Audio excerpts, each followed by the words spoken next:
kind of filled that void. Like you said, he just made plays. At one point, he even jumped over one of the defenders and still kept Three running. times. 3 times. This guy is over 200 pounds, 6'5", like he's up there in serious height, and he's leaping over people and making plays. And I'm just like, why is no one talking more about Josh?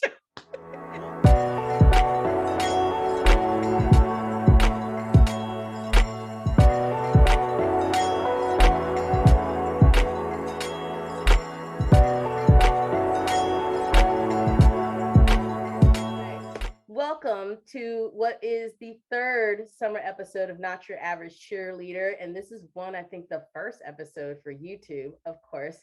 And I am so excited for all of you viewers and fans out there who's been just dedicated to this podcast. Join me with my special guest, Andrew Lauto, who is just one of the most passionate Buffalo Bills fans I've ever met. And I mean that because I've never met a Buffalo Bills fan. And when I met him, he's dedicated. So he's joining us on this episode that you can listen to on the podcast as well as go watch on the channel, which you will see that link appear somewhere on this screen. I never know where I'm going to put it. Okay. It's just going to appear out of nowhere. But I'm so excited to join you. I've kept my promise, y'all. I kept it. This is a YouTube episode. So you can visually see my face. You can see my facial expressions that you can't see when I'm talking through a microphone.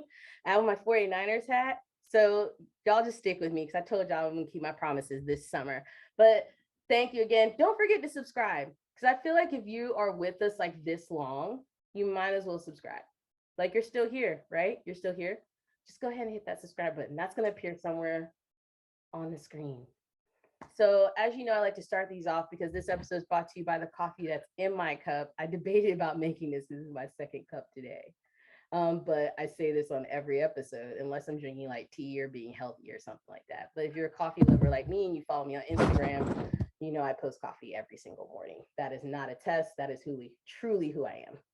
But before we jump into today's topic, you guys get to hear from. Go ahead. Don't say it, Andrew. I'm watching you.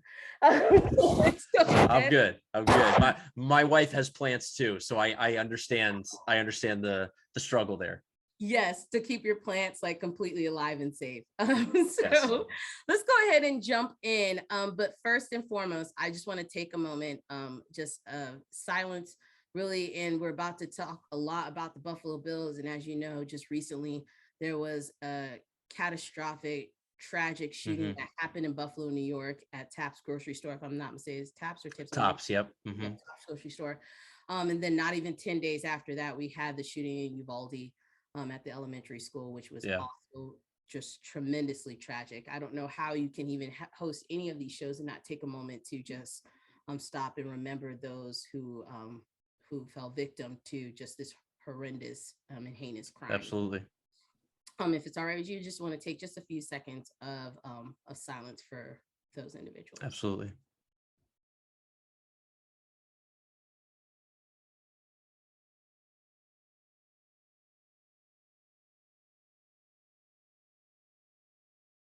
Thank you so much. I just wanted to do that because I know there's a lot of different opinions, feelings, and emotions out there. And I just want to say this is, again, an NFL podcast.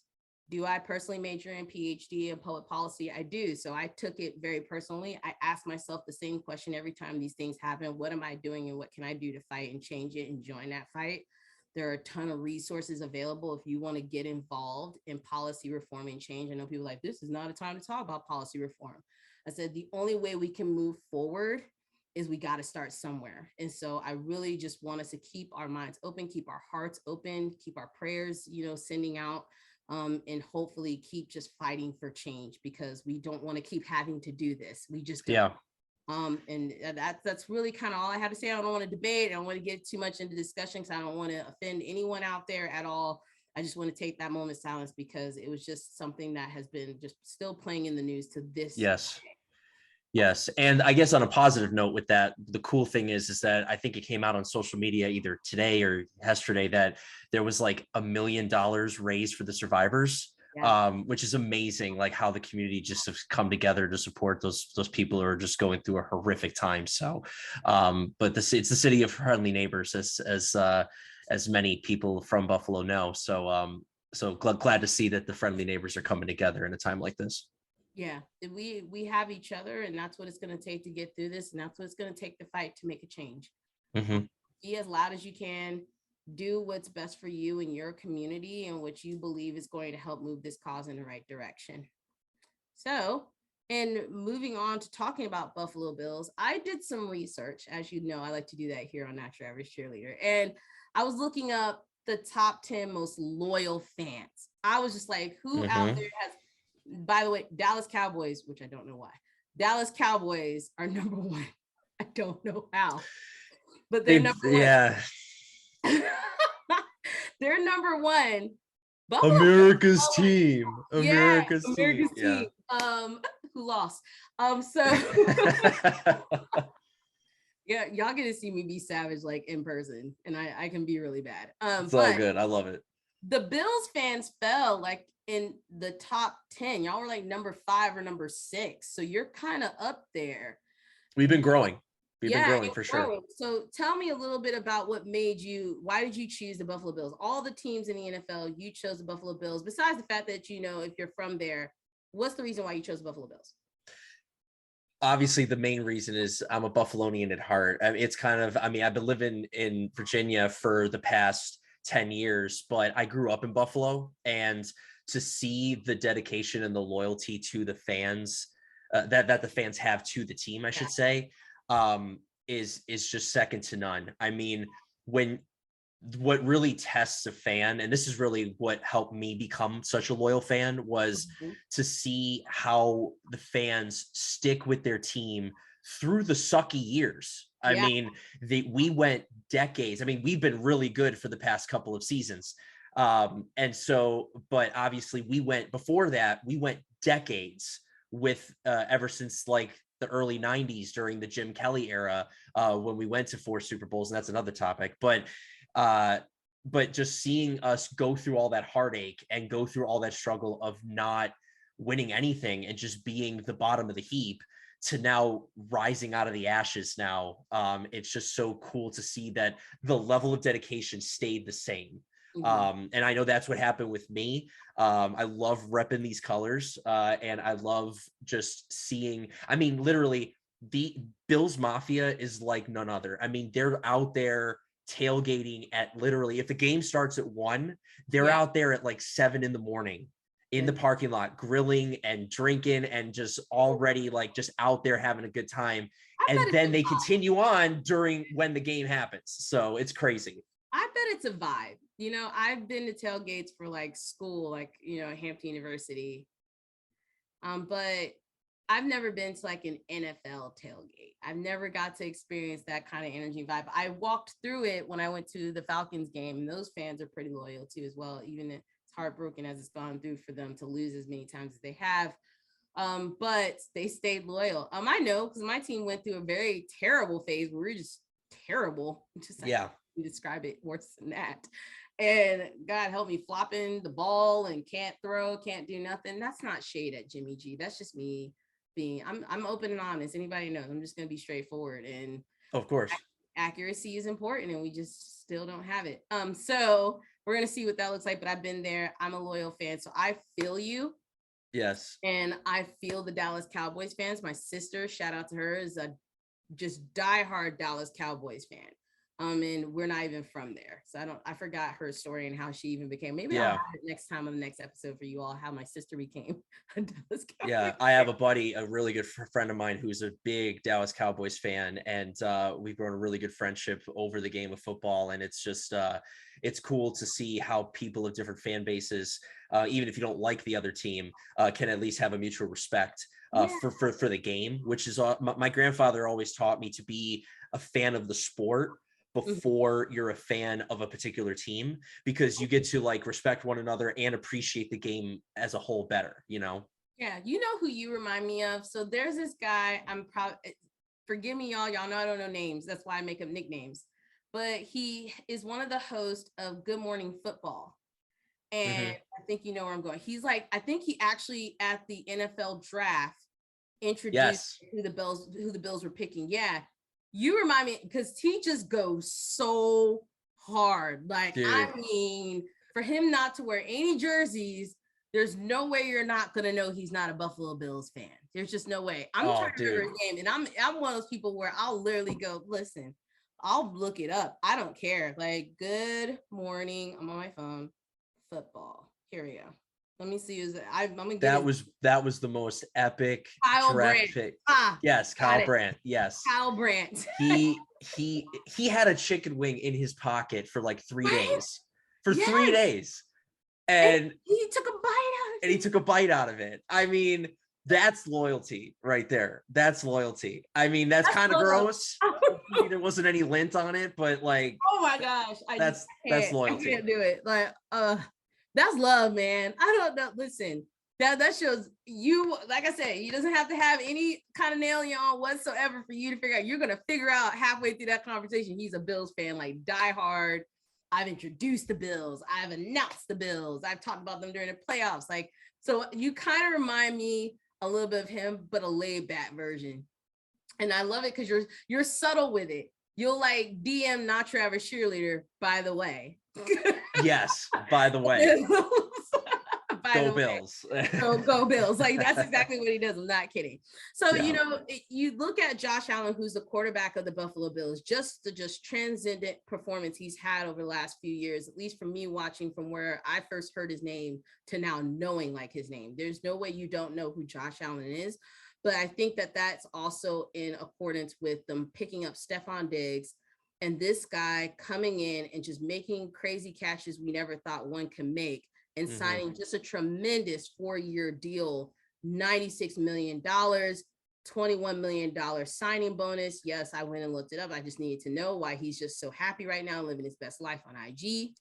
That's right. If I sign that kind of contract. So do you kind of see Josh Allen and Stefon Diggs as the new duo? You know, you have in the past, you've always had like Tom Brady and Gronk, you know, and the other times they actually even started sometimes even saying that you had like you had Aaron Rodgers and Devontae Adams. Do you believe Josh Allen and Stefon Diggs now fit into that category? Oh, absolutely. I think that Josh Allen and Stefon Diggs go together like wings and blue cheese. I mean, they really do, because number one, they have almost kind of like a stepbrothers type of relationship where they're just like, you want to go do karate in the garage? Yep. Like that kind of thing where they are on the same page on and off the field. Yeah. And everybody knows that Stefon Diggs is such an incredible threat as you know, as a wide receiver, that what's been interesting about the Bills offense in general, and this really speaks to Josh Allen's leadership, is there's other guys like, for example, Gabe Davis, who has stepped up when teams realize, oh my gosh, Josh Allen and Stefon Diggs are so in sync that we have to double cover him. Yeah. And then, but Josh Allen is the type of guy that just makes plays. Like he makes plays when you don't think that there's a play to be made. He finds a way to make a play. He finds a way to move the ball down the field. But to answer your question, yes, I definitely think that Stefon Diggs and Josh Allen are that duo because they just have that camaraderie. Like you see other quarterbacks with their wideouts and you know that they're a threat, but they don't have that chemistry like Josh Allen and Stefon Diggs do, you know? Yeah. I forgot to mention, like, even Travis Kelce and Patrick Mahomes, like, they're like that off the field. Like, they have so much chemistry off the field. And I remember even Travis Kelce saying that in one of the key plays that we're going to get to in a second where they beat the Bills, he said, we just went back to traditional backyard football. He said the route they were supposed to run, he didn't run it. He was like, I'm going to get open. Just trust me and throw me the ball. And Patrick Mahomes was like, cool. And what did he do? He said he just went some totally different direction. Patrick Mahomes found him like he always does, threw him the ball, boom, you got your first down. And I just think that you're right. I think when you have that kind of camaraderie outside of, the stadium, it really does start to sink back in to the stadium and on the field, and just that kind of silent read, kind of like we used to have, when we worked together, we would have that look across the yep. I remember. Yep. And you would just say have a whole conversation without saying one word. Yeah, like, hey, I'm gonna need you real quick I'm over gonna here. need you in a minute. Yeah. So I feel like you're right. That's where Stefon Diggs and Josh Allen, but just to stay with Josh Allen, I've been so impressed with him just the last 2 seasons alone that Oh I yeah. always kept saying, keep your eye on this guy, because to watch him play a quarterback and a running back, because I remember for the Bills, that's where y'all kind of are lacking, is having a good running back situation. And he just kind of filled that void. Like you said, he just made plays. At one point, he even jumped over one of the defenders and still kept 3 running times. 3 times. This guy is over 200 pounds, what, 6'5", like he's up Yep. there at serious height, and he's leaping over people and making No, yeah. plays. And I'm just like, why is no one talking more about Josh?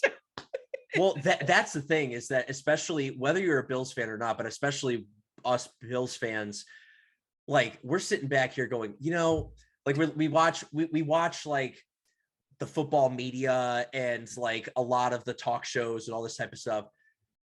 The disrespect that this man gets, I mean, just because the bottom line is nobody can do what Josh Allen does. Like you name the top quarterbacks in the game now. Yeah. I mean, running statistics. I mean, some come close. Obviously, him and Patrick Mahomes are arguably, the next Peyton Brady. Okay, like they're the next generation of that. But like he makes the game fun. Like he brings that, similar to how Patrick Mahomes and Travis Kelce do it. The Bills just bring this backyard football kind of mentality back to the NFL. And I think that's why people are starting to be like, hey, the Bills actually are awesome. And we're like, yeah, we've known this our entire life. I was expecting y'all to win more than even go further than what you did last season. And that was just because in my mind, I just saw when he got up out of that playoff game, his whole jersey was green from just rolling in the grass, getting knocked in the grass, getting tackled in the grass. And this man was making plays. I'm glad his contract reflects the hard work he's putting forth. Absolutely. But when you think about it, everyone's starting to now pay attention to the Bills, where they're going, what they're doing, who they're drafting. Still need to fill that running back void that you kind of still have. That's a hole there. I'm surprised that during the draft, they kind of didn't focus on that as much as I thought they would. Yeah. However, let's talk about, of course, the most difficult, the Bills playoff loss. Now I know a lot of fans, there it is. I'm still dressing the wound. I know, right? I had to tackle this, in a way, because the Chiefs, they outlasted you. It was 42-36, and it went into overtime. And we for sure thought like, hey, if the Bills get the ball, it's done, because they played great football this entire time. Defense could have did a little bit better, but I understand you're trying to stop Patrick Mahomes and Travis Kelce and what's his name that just went to the Miami Dolphins? Tyreek Hill. Yep, Tyreek Hill as well. And it is just clearly it was a really intense game. I couldn't take my eyes off the screen. And the memes after was Josh Allen and that coin toss. Oh, I know.